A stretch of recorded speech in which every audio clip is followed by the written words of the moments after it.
Show की शुरुआत कर रहे हैं उससे पहले विजयदशमी की तमाम दर्शकों को ढेरों शुभकामनाएं। और ये पावन पर्व एक ऐसा पर्व जहां पर सभी शुभ कार्य किए जाते हैं और ऐसे में हम भी ये खास पेशकश लेकर आए हैं जहां पर आप अपने लिए शुभ निवेश की तैयारी कर सकते हैं। तो चलिए इसी मंशा के साथ शो की शुरुआत करते हैं। हमारे साथ आज की मेहमान निसरीन मामा जी CFP money works financial services भी जुड़ गई हैं। निसरीन, आपका स्वागत है हमारी इस खास पेशकश में। और हमारे साथ दर्शकों ने भी जुड़ना शुरू कर दिया है। निसरीन, पहले दर्शक हैं राजेश कुमार साहब, इनका सवाल लेंगे, फोन लाइन पर हमारे साथ हैं। नमस्कार राजेश जी। नमस्कार मैम। कहाँ से बोल रहे हो आप? रांची से बोल रहे हैं मैम। दशहरे की ढेरों शुभकामनाएं आपको। आपको भी मैम और पूरी आपकी टीम को भी धन्यवाद। धन्यवाद राजेश, बताइएगा। हाँ, मैंने अपना पोर्टफोलियो मैम शेयर किया हुआ है आपको। जी जी। और रिटायरमेंट के लिए मेरा 25 CR का टारगेट है। और बच्चे के एजुकेशन के लिए 1 CR आफ्टर 3 ईयर। ओके, बिल्कुल। 3 साल में आपको चाहिए 1 CR ना? हाँ जी मैम। ये अभी तक आपने कितना, अभी तक आपने कितना इकट्ठा किया है, कुछ बता पाएंगे? टोटल आपकी इन्वेस्टमेंट वैल्यू क्या है? अभी मैम 4.5 CR है। ठीक है, 4.5 CR आपने ऑलरेडी एक्यूमुलेट कर लिया है। तो 3 साल के बाद 1 CR बच्चे की एजुकेशन के लिए और 12 साल में 25 करोड़ आपको चाहिए होंगे रिटायरमेंट के लिए। ठीक है, तो अब ये बताइएगा कि SIP 2.25 लाख की चल रही है पर मंथ। जी जी जी। और मेरे फंड्स को मैम इवेल्युएट कर लिया जाए कि वेदर वो ठीक है या चेंज करने की आवश्यकता कोई है उसमें। ठीक है, वही देख लेते हैं एक बार। आपके फंड्स के नाम भी यहाँ पे देख लेते हैं। पारंपरिक फ्लेक्सी कैप है, मेरा एसेट का इमर्जिंग ब्लू चिप है, कोटक का इमर्जिंग ब्लू चिप है आपके पास, SBI Contra, HSBC mid cap, SBI small cap, Nippon India small cap, Kotak का स्मॉल कैप है, क्वांट का स्मॉल कैप है, माफ कीजिएगा, महिंद्रा मैन्युलाइफ का मल्टी कैप है और एमओएसएल लार्ज एंड मिड कैप है। 10 फंड्स हैं आपके पास पोर्टफोलियो में। चलिए, कब से निवेश कर रहे हैं वैसे आप? लास्ट 7 ईयर से मैम। पिछले 7 साल से। चलिए, बहुत बढ़िया राजेश कुमार जी। निसरीन, बताइए फंड्स कैसे लगे आपको? उनके फंड्स काफी बढ़िया है। उनकी प्लानिंग भी सही है। Asset allocation is also quite complete. उनके पास फ्लेक्सी कैप है, emerging blue chip, contra, mid and small, thematic fund है, Nippon India small cap fund. So basically सब फंड्स जो है उनको कंटिन्यू ही करना चाहिए। मुझे उनमें कुछ भी चेंज लाने की जरूरत नहीं पड़ रही है। उनकी SIP वैल्यू भी सही है और उनकी जो उम्मीद है कि मैं 1 करोड़ रुपीस मेरी डॉटर के इन्वेस्टमेंट उनके गोल्ड प्लानिंग के लिए, उनको डेफिनेटली बच्चे की एजुकेशन के लिए या फाइनेंशियल गोल्स 1 करोड़ 20 साल के बाद उनको चाहिए, वो उनको डेफिनेटली मिल जाएगा। और हम अभी फोरकास्ट कर रहे हैं 12% एनुअलाइज ग्रोथ रेट के हिसाब से। तो उस हिसाब से 12 साल के बाद उनको पैसे चाहिए totally for his retirement also. 3 साल के बाद बच्चे की रिक्वायरमेंट है 1 करोड़, उसके बाद 25 करोड़ की रिक्वायरमेंट है। तो अभी फिलहाल कैलकुलेशन के हिसाब से उनकी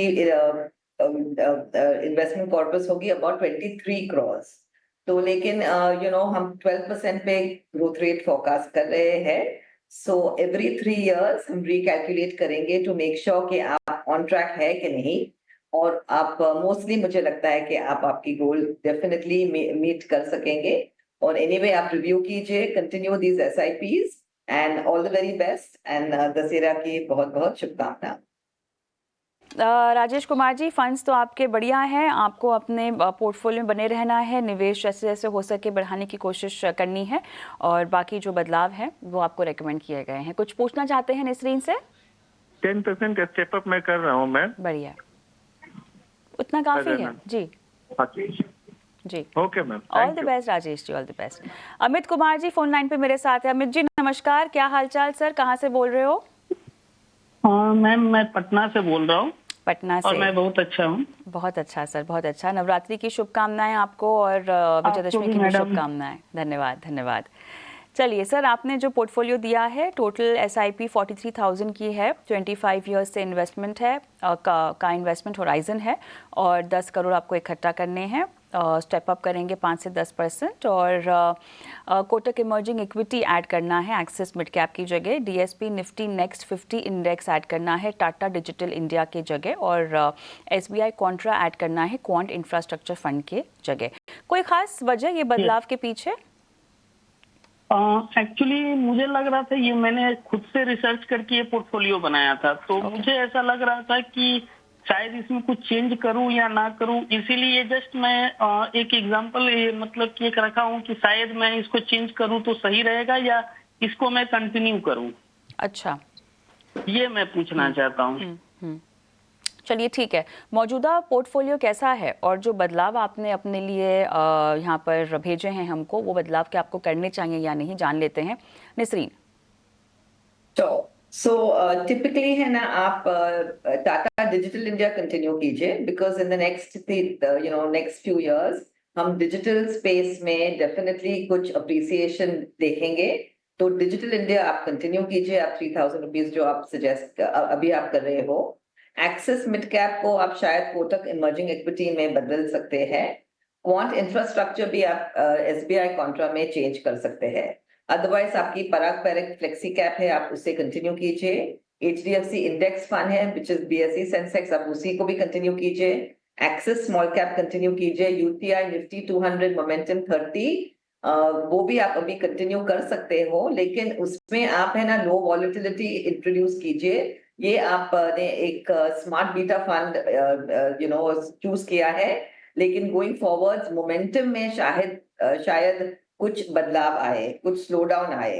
इसीलिए इस कॉम्बिनेशन के लिए आपको एक लो वॉलेटिलिटी फंड भी सिलेक्ट करना चाहिए जो UTI फंड हाउस में ही है। तो यहाँ आप 50-50 कीजिए। 2500 momentum Nifty 200 momentum 30 and the other 2500 in the low wall fund. Low volatility fund उसको कहते हैं। तो आप इसे भी शुरू कीजिए। तो ये जो कॉम्बिनेशन है वो आपके लिए बेहतर रहेगा, बिकॉज मोमेंटम में स्लो ग्रोथ आने की पॉसिबिलिटी है। एक्सेस मिड कैप आप कंटिन्यू कीजिए। UTI बैलेंस एडवांटेज फंड ये अभी आपके शॉर्ट टर्म रिक्वायरमेंट के लिए आपने शायद ये इन्वेस्टमेंट रखा है, बट आपको लगे कि शॉर्ट टर्म फंडिंग आपको नहीं चाहिए और ये इंटायर SIPs जो है आपकी लॉन्ग टर्म प्लानिंग के लिए है, तो आप इस फंड को भी बैलेंस एडवांटेज कैटेगरी से चेंज करके सुंदरम बिजनेस साइकिल फंड में चेंज कर सकते हो।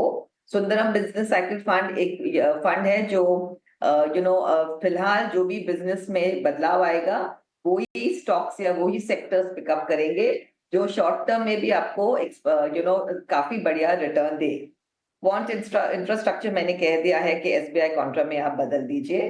तो टोटली 25 इयर्स के बाद आप 5% स्टेप अप करेंगे, तो 12% एनुअलाइज ग्रोथ रेट पे हम कैलकुलेट करें तो अप्रोक्सीमेटली आपकी कॉर्पस होगी about 11.75 crores. So this is what I would like to tell you, and all the best and congratulations on your investment. चलिए अमित कुमार जी, कोई सवाल पूछना चाहते हैं आप निसरीन से? काफी क्लैरिटी आपको दे दी गई है आपकी रणनीति पर। एक्चुअली मैडम, ये तो मेरी वाइफ का पोर्टफोलियो था, मेरा एक 30,000 का है, मैंने वो भी मैसेज किया था। हालांकि मुझे उसी से इसका दोनों का ही एक्चुअली पोर्टफोलियो ऑलमोस्ट सेम ही है, बस कुछ चेंजेस था। मैं जो मैडम ने सजेस्ट किया उसको जरूर फॉलो करूंगा। All the best Amit Kumar ji. आगे बढ़ते हैं और अगला सवाल हम विनोद कुमार जी का लेंगे। विनोद जी नमस्कार। नमस्कार मैम। कहाँ से बोल रहे हो सर आप? मैम मैं हिमाचल से बोल रहा हूँ। ऑल राइट, बताइए सर, आपने बहुत सारे फंड्स यहाँ पे पोर्टफोलियो में शामिल कर रखे हैं। अच्छा, SBI में आपके पास लगभग 8 फंड्स है, कोई खास वजह? मैम ये this is my brother's portfolio, who is a defence officer. 10 funds हैं SBI के। Okay okay. हाँ, उन्होंने actually just word of mouth से ही I think he has been applying and MF4 ले रखे हैं कई सारे। जी जी जी जी। तो I said since I manage my own portfolio which is doing pretty well, so I said this is not a correct methodology, so I thought I will get in touch with you and take advice as to how he should cut down and which all he should keep out of these. हाँ, ये बहुत जरूरी है। Concentrative effort only on 5-6 of them out of these, or maybe additional 1 or 2, say multi-cap or Parag Parikh, flexi-cap, which has a foreign exposure also. Okay, सवाल यहाँ पर ये है कि आपके भाई साहब ने, जब आप घर में हैं तो बाकियों से क्यों सलाह ले ली? हाँ, ये तो मतलब बगल में बच्चा वाली बात हो गई है कि है घर में ही प्लानर है, फिर भी उन्होंने आपकी बात ना मान के दूसरों की बात पे भरोसा कर लिया सर। हाँ, No, actually, we have not been in touch for quite long because oh he अच्छा is अच्छा serving somewhere else. I retired and came home. अच्छा अच्छा अच्छा अच्छा, ओके ओके ओके, तो इसलिए थोड़ा सा डिस्कनेक्ट सा रहा। तो ये कोई नहीं। एज पर एज इन्वेस्टमेंट वो करते रहे अपने अपने हर फंड में, you know, they keep putting. जी नहीं, चलिए बढ़िया है, तो मेरे ख्याल से आप भाई होने का धर्म निभा रहे हैं, है ना। 50 लाख चाहिए होगा इस पोर्टफोलियो से 7 से 8 साल में, ऐसा लिखा है। हाँ जी, अबाउट 7 years के बाद में he will be retiring, so I said you should concentrate your efforts on 5-6 of them, which I said I will get expert help also, so that he can out of these select few and add if necessary, और फिर उसको he should make a good portfolio which can sir ये बताइएगा, adequate wealth. जी sir ये बताइएगा कि अभी total corpus तो 4 लाख का है, तो ये एसआईपी के जरिए इकट्ठा हो रहा है या लमसम इन्वेस्टमेंट किया है इनमें? नहीं, ये इन्होंने किसी ने एसआईपी कर रखा है, किसी में वही लमसम 10-10, 15-15, 20-20 हजार रुपया डाल रखा अच्छा है। अच्छा अच्छा, okay okay okay okay, total करके 4 लाख कर रखा है। तो I said cut down and you know किसी ने स्टॉप करके कब से टेक आउट मनी। कितने साल से कर रहे हैं इस पोर्टफोलियो में वो इन्वेस्टमेंट? मैम उन्होंने अभी लास्ट 2-3 ईयर से ही शुरू किया है। अच्छा अच्छा, और वैसे उनका अपना, because in the defence they have defence जो अपना you have this what you call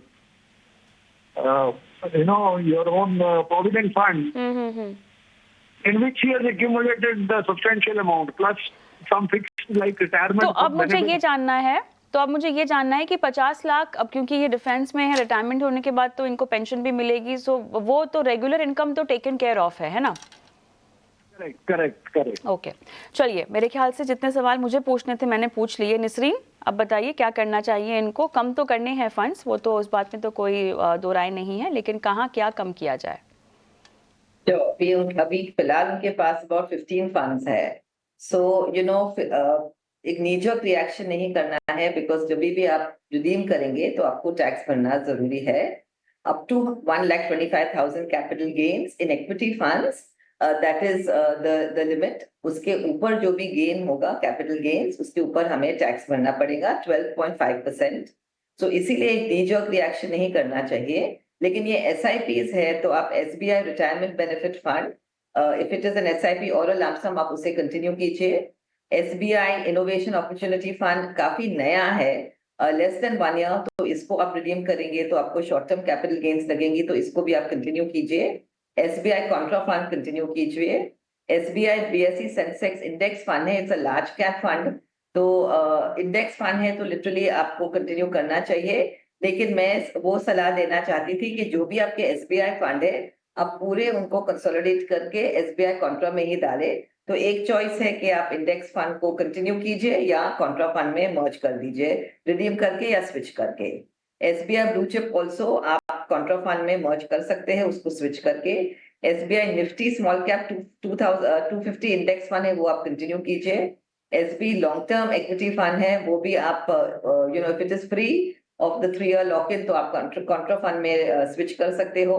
SBI Nifty 500 index fund है, वो भी इंडेक्स फंड है, सो आई प्रेफर दैट आप कंटिन्यू कीजिए। दो चॉइसेस है, इधर कंटिन्यू कीजिए या आप कॉन्ट्रा में यू नो मर्ज कर दीजिए। HDFC Nifty 500 multi cap index fund, ये भी आप कंटिन्यू कीजिए। Lot of them are index funds, तो इसीलिए मैं वो राय नहीं दे रही हूँ कि आप उसको क्विकली रिडीम करके स्विच करें या रिडेम्पशन करके दूसरे इन्वेस्टमेंट में डाले।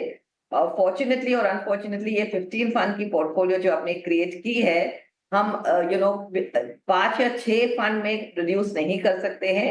हम कोशिश कर रहे हैं कि 10 फंड में हम एटलीस्ट मिनिमम साइज लाए, बिकॉज अननेसेसरली आपको टैक्स भरवाना या रिडीम और स्विच करवाना मैं जरूरी नहीं समझती। सो इसीलिए ICICI ब्लू चिप भी आप फ्लेक्सी कैप में स्विच कीजिए।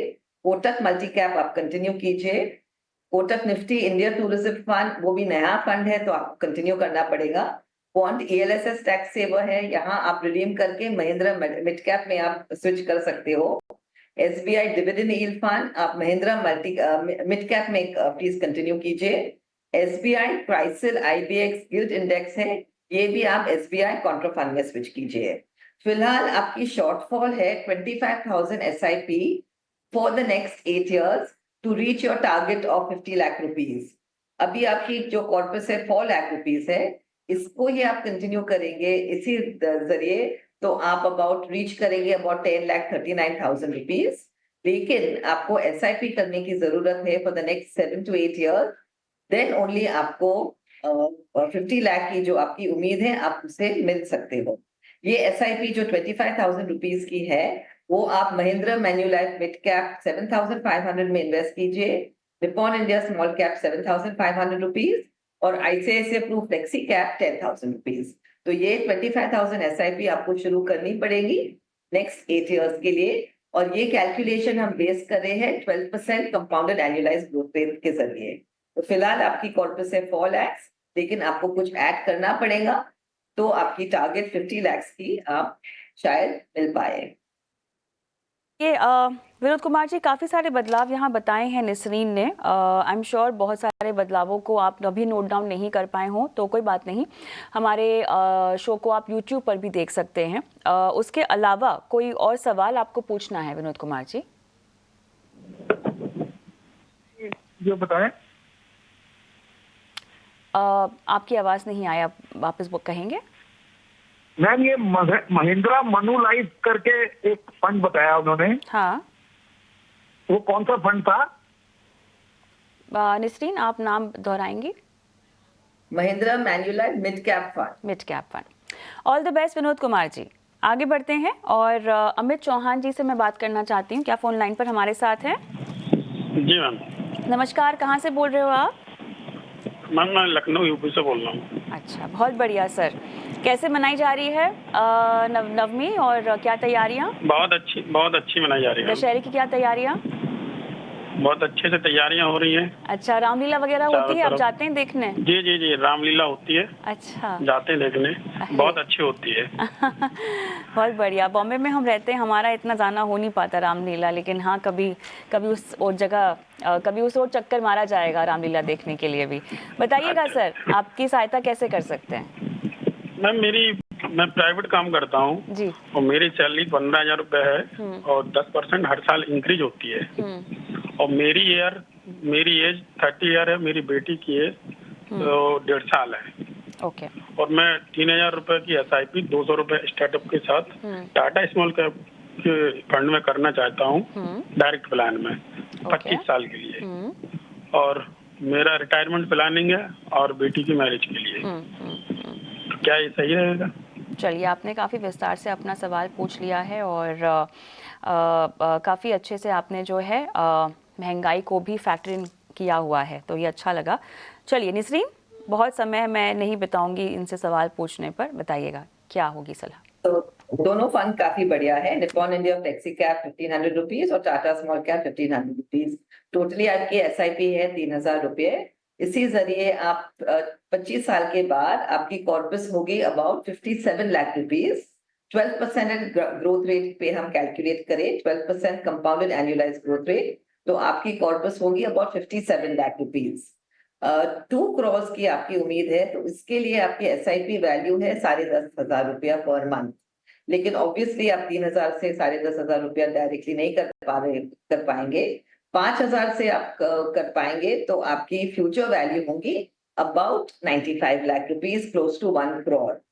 तो मेरी उम्मीद है कि आप जो स्टेप अप करने वाले हो या जो आप टॉप अप करने वाले हो SIP एवरी ईयर, उसकी अमाउंट आप थोड़ी बढ़ा दीजिए और उम्मीद करते हैं कि आप if not 2 crore rupees at least आप 1 crore रुपीज आपको मिल जाए 25 साल के बाद। आप आपकी प्लानिंग को केयरफुली रिव्यू कीजिए every 3 years to make sure कि आप टारगेट पे है। ऑब्वियसली 10,500 रुपया SIP इतनी जंप 3,000 से आप न कर पाए, लेकिन आप धीरे धीरे आपकी SIP बढ़ा दीजिए, टॉपअप भी कीजिए, तो आप आपकी जो टारगेट है आपको 2 crores की, आप उससे मिल सके। फिलहाल 12% पे आप हम कैलकुलेट करें तो आपकी टारगेट होगी 57 लाख रुपीस 25 साल के बाद। अमित जी, कोई सवाल पूछना चाहते हैं? और कोई सवाल नहीं था मैम, बस ये फंड के बारे में पूछना था। ये टाटा स्मॉल कैप और फ्लेक्सी कैप, दूसरा कौन सा बताया सर? निसरीन? अच्छे फंड उसे आप कंटिन्यू कर सकते हो। Tata small, Nippon India flexi दोनों काफी बढ़िया फंड है और करेक्ट प्लानिंग भी आपने की है। चलिए अमित जी, बहुत बहुत धन्यवाद अपना सवाल हमें भेजने के लिए, और जितना भी मुमकिन हो सके, जब भी मुमकिन हो सके, अपने निवेश को बढ़ाइएगा, और दाद देते हैं आपके इन्वेस्टमेंट माइंडसेट की, और उसी को लेकर आप आगे बढ़ना चाहते हैं। कॉन्ग्रेचुलेशंस। निसरीन, इनके सवाल में एक और चीज़ बहुत इंटरेस्टिंग है कि जब आप इन्वेस्टमेंट के महत्व को समझ जाएं तो आप कोशिश में कामयाब हो जाते हैं। निवेश की शुरुआत करने की जो कोशिश होती है, पैसे बचाने की जो कोशिश होती है, उसमें आप कामयाब हो जाते हैं। प्राइवेट जॉब में है, सैलरी इनकी 15,000 रुपये है। महंगाई के हिसाब से कहते हैं सैलरी बढ़ती है, लेकिन हमेशा हम जानते ही हैं कि वो कभी भी पर्याप्त नहीं होती। उसके बावजूद भी देखिए, इन्होंने अपने अहम लक्ष्य जो हैं वो आंक लिए हैं। मेरे ख्याल से अपना स्टार्टअप भी ये शुरू करना चाहते हैं। तो सपने जो होते हैं वो लोग देख तो लेते हैं, लेकिन अक्सर देखा गया है कि वो उस राह पर उसको अचीव करने को लेकर चल नहीं पाते हैं। अमित एक ऐसे एग्जाम्पल हैं, एक ऐसे उदाहरण हैं जिन्होंने न सिर्फ सपने देखे, लेकिन उनको अचीव करने के लिए कदम भी रखा है। कौन कौन से ऐसे रेड फ्लैग्स होते हैं लोगों के जहन में जब वो अपने लिए इतने बड़े बड़े फाइनेंशियल ड्रीम्स और गोल्स बनाते हैं, लेकिन शुरू नहीं कर पाते अपनी इन्वेस्टमेंट जर्नी को? तो यहाँ क्या अब जब भी आपके पास एक गोल बने, तभी आपको आपकी इनकम और सरप्लस इनकम करने की जरूरत काफी है। बिकॉज आपके एक्सपेंसेस जो भी है फिक्स्ड हो गए और वेरिएबल हो गए। जो फिक्स्ड एक्सपेंसेस है जैसे रेंट या मेंटेनेंस, ट्रांसपोर्टेशन, फूड, आप उसे बदल नहीं सकते हो। लेकिन जो भी आपकी वेरिएबल एक्सपेंसेस है जैसे एंटरटेनमेंट, रिक्रिएशन या हॉलीडेज, उस पे एंड शॉपिंग ऑफ कोर्स, उस पे आप काफी कंट्रोल ला सकते हो। और आपकी जो इन्वेस्टेबल सरप्लस है, इसी को आप फ्यूचर प्लानिंग या गोल्स के लिए एलोकेट कर दे। और ये आप जल्दी करें। आपकी उम्र यंग हो, जैसे आप 25 साल में करें या फर्स्ट सैलरी चेक के साथ 21 साल या 22 साल में, तो आपके फ्यूचर प्लानिंग में काफी बदलाव आ सकता है, क्योंकि कंपाउंडिंग आपके फेवर में वर्क करेगा। जैसे आपने इन्वेस्ट किया 10 रुपया या 100 रुपया, उसके ऊपर सपोज आपको 10% ग्रोथ रेट मिले, तो फर्स्ट ईयर आप 1000 रुपीज, फर्स्ट मंथ आप 1000 रुपीज इन्वेस्ट करते हो, सेकेंड मंथ आप 1000 रुपीज इन्वेस्ट करते हो, लेकिन फर्स्ट मंथ में आपको 10% पे 1000 पे 10% मिलेगा। सो दैट वे आपकी कंपाउंडिंग, काफी कंपाउंडिंग के पर कंपाउंडिंग इफेक्ट होने से आपके पैसे भी आपके लिए वर्क कर सकते हैं। जैसे आप भी वर्क करेंगे और आपके पैसे भी वर्क करेंगे।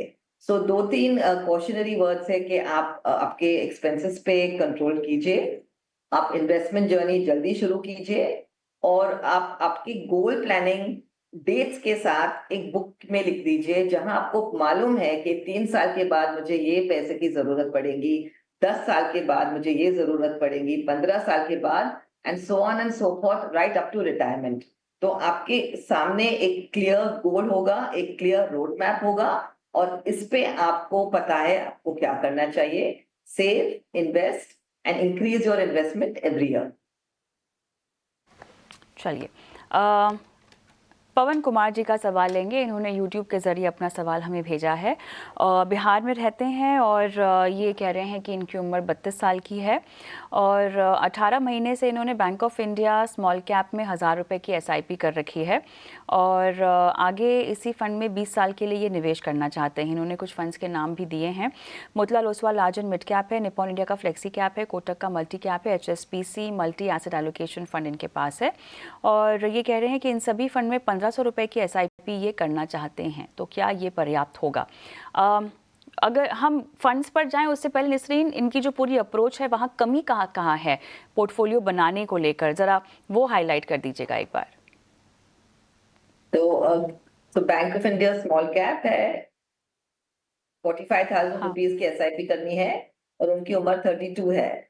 सो या इनफैक्ट उनकी जो फंड सिलेक्शन है काफी ठीक है। 20 साल के लिए उनको इन्वेस्टमेंट करना है, तो ये आप कंटिन्यू कीजिए। कोटक मल्टी कैप है, HSBC मल्टी एसेट एलोकेशन है। HSBC में आपके पास थोड़ा गोल्ड भी है इस फंड में, there is equity, there is bond as well as gold. तो ये शॉर्टर टर्म में भी आपको पैसे की जरूरत पड़े तो आप पिकअप कर सकते हैं। और दूसरे आपके funds, bank of India small cap fund एक काफी स्मॉलर फंड हाउस है और उसकी AUM भी कम है, तो यहाँ आप सब्स्टिट्यूट कर सकते हो टाटा स्मॉल कैप फंड में। Motilal Oswal large and mid आप कंटिन्यू कीजिए, निप्पॉन इंडिया फ्लेक्सी कैप भी आप कंटिन्यू कीजिए। तो बेसिकली आपके जो फंड्स है काफी ऑन पॉइंट है और उसको बदलने की जरूरत नहीं है। एनी अदर क्वेश्चंस फॉर पवन जी? हाल से यही है, लेकिन एक कॉर्पस को निर्धारित करना कितना ज़रूरी हो जाता है, कितना कॉर्पस एक्यूमुलेट करना है, इसकी जानकारी कितनी इम्पोर्टेंट होती है अगर आप अपने लिए फाइनेंशियल पोर्टफोलियो बनाएं तो निसरीन? तो ये आपके गोल्स के ऊपर है। जैसे आपने एक गोल बनाया कि मुझे 5 साल के बाद इतनी पैसे की जरूरत है, या 10 साल के बाद, या 15 साल के बाद, तो पहले आप गोल प्लानिंग कीजिए जहां आपको पता है कि आज की तारीख में प्रेजेंट वैल्यू ये इसकी एक्सपेंस क्या है। सपोज आपने प्लान की है कि मुझे 10 साल के बाद एक हॉलिडे में जाना है, फॉरेन हॉलिडे, और करंटली उसकी वैल्यू है 2 लाख रुपीज। तो हम फ्यूचर वैल्यू करेंगे कि 2000 रुपीज 10 साल के बाद, 2 लाख रुपीज 10 साल के बाद की वैल्यू होगी शायद 5 लाख रुपीज। इसके लिए आपकी SIP कितनी होनी चाहिए? तो जो भी आप SIP कर रहे हो इसको आप एलोकेट कीजिए आपके गोल के हिसाब से। तो आपकी SIP 45,000 रुपीज है, तो 10,000 रुपीज आप गोल 1 के लिए चूज कीजिए, 10,000 रुपीज गोल 2 के लिए चूज कीजिए, एंड द बैलेंस फॉर गोल 3। तो ऐसे जो भी आप SIP करते हो आप आपके गोल्स के हिसाब के लिए एलोकेट कीजिए और इसके जरिए आप आगे बढ़िए। So that is totally the planning that आपको करना चाहिए। आगे बढ़ते हैं और KC नागेश्वर का सवाल हम लेते हैं। और इन्होंने जो 11 महीने से इन्वेस्टमेंट शुरू कर रखी है, 5,000 रुपये हर महीना, HDFC multi cap, HDFC small cap, Invesco infra, Nippon का स्मॉल कैप है, और SBI के PSU फंड में ये कह रहे हैं कि लमसम डाल रखे हैं 1 लाख रुपए, और ये सही है या नहीं, ये इनको जानना है। हमारे पास टाइम होराइजन नहीं है इन्वेस्टमेंट की, और कितना कॉर्पस भी इकट्ठा करना है उसकी भी जानकारी नहीं है, पर बताइएगा। No problem. तो ये जो अपने फंड है HDFC multi cap, HDFC small cap है, Invesco infra and Nippon small cap, ये आप कंटिन्यू कीजिए। आप लॉन्ग टर्म प्लानिंग के लिए इन्वेस्ट कर रहे हो तो ये चारों फंड सही है, लेकिन आप आपके पास 2 स्मॉल कैप फंड है, HDFC एंड निप्पॉन। तो आप वन ऑफ दीज फंड्स को आप मल्टी एसेट में सब्स्टिट्यूट कर सकते हो, इधर HDFC या निप्पॉन, बिकॉज इसमें आपको शॉर्टर टर्म प्लानिंग में भी आपको पैसे जरूरत होगी, तो आपको लिक्विडिटी ज्यादा मिलेगी। So multi asset allocation fund में इक्विटी, डेट एंड गोल्ड शामिल है। तो तीनों एसेट क्लास से आपको थोड़ी बदलाव आएगी आपकी पोर्टफोलियो में। एंड इन्वेस्को इंफ्रा आप स्विच कीजिए और आप Invesco large and mid cap में इन्वेस्ट कर दीजिए। So these are the 2 choices मैं आपको देना चाहती हूँ, और आप ऐसे ही कंटिन्यू करेंगे तो 10 साल के बाद आपकी future value of the corpus will be about 15 lakh rupees. हम कैलकुलेट करें 12% कंपाउंडेड एनुअलाइज्ड ग्रोथ रेट के जरिए, तो ये आपकी एक्सपेक्टेशन है कि इसी पोर्टफोलियो 5,000 रुपये SIP 10 साल के बाद आपको अकाउंट में 15 लाख रुपीज आपके कॉर्पस में हो सकती है।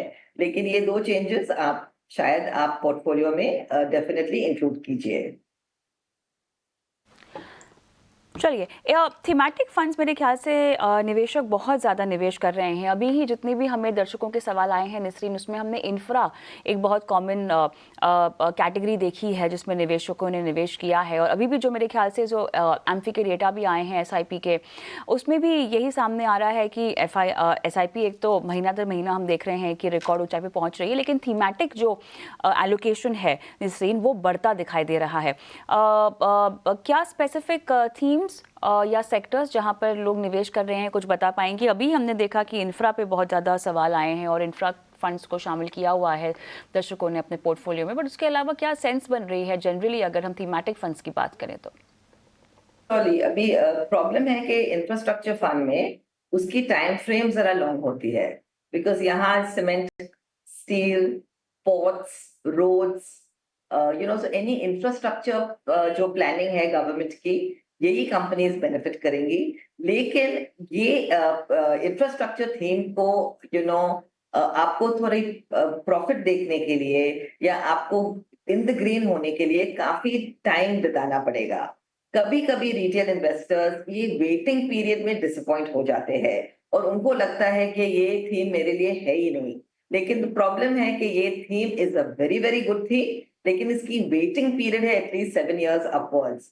तो इसीलिए रिटेल इन्वेस्टर में के लिए हम इंफ्रास्ट्रक्चर थीम पर्टिकुलरली नहीं रेकमेंड करते हैं। दूसरे पॉपुलर थीम्स है फार्मा, हेल्थ केयर या FMCG। अभी गोइंग फॉरवर्ड्स FMCG या fast moving consumer goods consumption theme is very popular, manufacturing theme is also very popular, services theme is also very popular. लेकिन आपको theme choose करने में कभी कभी चूक भी हो सकती है। इसीलिए एक इंटरेस्टिंग फंड है ICICI prudential thematic advantage fund of fund, जिसमें फंड मैनेजर डिसाइड करेगा कौन से फंड में इन्वेस्ट करना। ये फंड ऑफ फंड्स है और उसमें लॉजिस्टिक्स भी होगा या इंफ्रास्ट्रक्चर होगा, फार्मा, मैन्युफैक्चरिंग, डिफेंस, काफी ऐसे थीम्स होंगे जहां फंड मैनेजर ही सिलेक्ट करेंगे कि इस 3 साल के लिए या अभी हम कौन से फंड में इन्वेस्ट करें। तो रिटेल इन्वेस्टर को इस सॉर्ट ऑफ फंड में बेटर अपॉर्चुनिटी मिलेंगी, या आप डाइवर्सिफाइड फंड ले लो कैपिटलाइजेशन के हिसाब से, जैसे फ्लेक्सी कैप या मल्टी कैप, जिसमें काफी सारे सेक्टर्स या फंड्स होंगे। 10-15 नहीं होंगे इसमें, तो 30-25 भी हो सकते हैं सेक्टर्स एंड थीम्स। तो रिटेल इन्वेस्टर को ये सिलेक्ट करने में कभी कभी चूक हो जाती है कि कौन सी सेक्टर या कौन सी फंड फिलहाल अच्छी चलेगी। दूसरी एडवाइस है कि आप सेक्टोरल फंड चूज करें या थीमेटिक फंड चूज करें, तो आप 5 to 10% ऑफ योर पोर्टफोलियो इससे ज्यादा ना करें, सो दैट सपोज ये थीम और फंड अभी नहीं चला तो रेस्ट ऑफ द पोर्टफोलियो पे इफेक्ट नहीं होगा। सो प्लीज बिवेयर कि आप थीमेटिक फंड या सेक्टर फंड चूज करें। उसके ऊपर आप काफी ध्यान देवे कि आपको लगे कि आपकी ये बेट है, लेकिन कितनी देर तक चलेगी। वेटिंग पीरियड भी हो सकता है, आपको थोड़ी देर वेट करनी पड़ेगी और इसमें थोड़ी वॉलेटिलिटी भी ज्यादा है। तो sectoral and thematic fund is a very good choice, पर इसके लिए आपको एक इन्फॉर्म्ड इन्वेस्टर होना जरूरी है और पेशेंट इन्वेस्टर होना जरूरी है। कविता, चलिए, तो यहाँ पर क्लियरली एक सिस्टमैटिक अप्रोच आपको जो है अपनानी चाहिए, और जस्ट बिकॉज कुछ चीज़ें ट्रेंड में दिखाई दे रही है आप भी उन्हें अपने पोर्टफोलियो में जगह दे दें, ये ज़रूरी नहीं है। बहरहाल आगे बढ़ते हैं और मेरे ख्याल से शो का आखिरी सवाल अमित सिंघानिया का ईमेल के ज़रिए लेंगे, और इन्हें 5,000 की नहीं, इनको 50,000 की SIP करनी है हर महीना 15 साल के लिए, और रिटर्न चाहिए इनको 8 करोड़ का। तो क्या ये मुमकिन होगा निसरीन? श्योर। तो उनको 50,000 SIP है। यहाँ ICICI Pru मल्टी कैप है 15,000 rupees, Motilal Oswal large and mid cap 20,000 rupees और Nippon India small cap 15,000 rupees. अभी टोटली उनको इन्वेस्टमेंट होगी 90 लाख रुपीज, लेकिन फ्यूचर वैल्यू 10 साल के बाद हम कैलकुलेट करें 12% कंपाउंडेड एनुअलाइज्ड ग्रोथ रेट पे, तो यहाँ उनकी फ्यूचर वैल्यू है 2.5 करोड़। तो इसीलिए उनकी थोड़ी शॉर्टफॉल हो रही है, about 1 lakh rupees SIP per month. तो इंस्टेड ऑफ 50,000 उनको टोटल SIP है अबाउट 1.5 लाख रुपीज। तो इसके लिए हम उनको सजेस्ट कर सकते हैं ICICI Pru thematic advantage fund of funds 25,000 rupees, Sundaram business cycle fund 25,000 rupees, Nippon small cap instead of 15 25,000 rupees, iPru multi cap instead of 15,000 25,000 rupees, Motilal Large and Mid 10,000 rupees, totally 30,000 rupees, and Bandhan Core Equity जो large and mid cap fund है 20,000 rupees। तो totally आपकी SIP value आपकी target के हिसाब से 1.5 लाख होनी चाहिए, नॉट 50,000 रुपीज। चलिए निसरीन, इसी के साथ आज सवालों को यहीं पर हम विराम देते हैं, और आप जुड़ी और दर्शकों के तमाम सवालों के जवाब दिए, बहुत बहुत धन्यवाद। और नवमी और दशहरे की भी आपको ढेरों शुभकामनाएं निसरीन। को भी और हमारे सब व्यूअर्स को भी काफी शुभकामनाएं। Thank you. धन्यवाद। चलिए हम बने अपना फाइनेंस मिनिस्टर में एक ब्रेक लेते हैं, लेकिन ब्रेक के उस पार बाजार में अब आगे चलकर कहां पर रिस्क है, कहां पर डर है और कहां आपको एहतियात बरतने की जरूरत है, इस पर विस्तार से बातचीत करेंगे हम हर्षा उपाध्याय से इस ब्रेक के बाद।